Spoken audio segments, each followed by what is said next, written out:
দেখো, এই টাইপের প্রশ্ন কিন্তু প্রাইমারি টেট পরীক্ষাতে প্রচুর পরিমাণে আসে।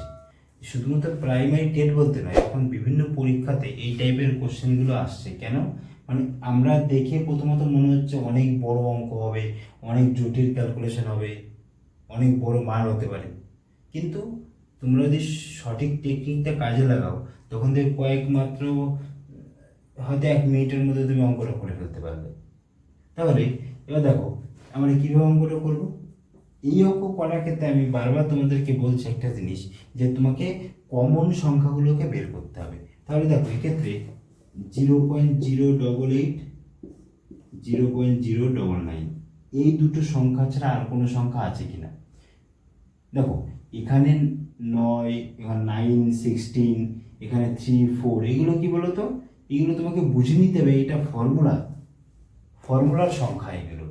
দেখো এখানে 9, এখানে 3 স্কোয়ার, এখানে দেখো 16, এখানে 4 স্কোয়ার, কিন্তু বাকি দেখো এই দুটো সংখ্যাই রিপিট হয়েছে সমস্ত জায়গাতে। তাহলে এই দুটো সংখ্যা, এই সংখ্যাটাকে বি ধরি, তাহলে প্রথমটা কি আসছে, যে কি এ square minus 5b, 5a, 3a minus 4b, এখানে গুণ আছে 9 a square minus 16b square, a square minus 25, এখানে ভাগ আছে 3 into a square plus 4 into b square by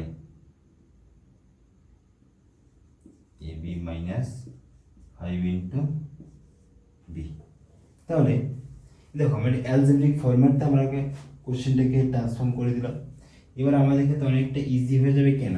দেখো প্রথমটা ক্ষেত্রে a কমন যায়, a মাইনাস 5, ওইটা হচ্ছে 3a মাইনাস 4b,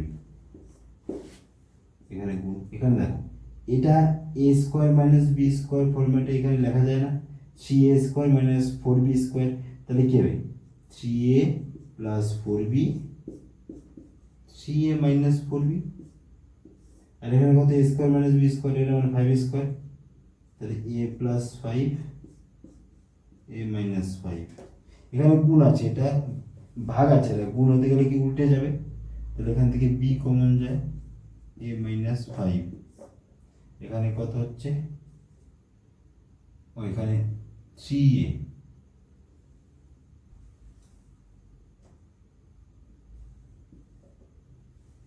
দেখো এখানে একটু মিস্টেক হয়ে গেছিল, তাহলে এখানে কি হবে ab, তাহলে এখান থেকে কি কমন যায়, এখান থেকে যদি আমি a কমন নিই 3a মাই প্লাস 4b, তাহলে এই ক্ষেত্রে দেখো এইটা এটা কেটে যায়, a মাইনাস 5, a মাইনাস 5,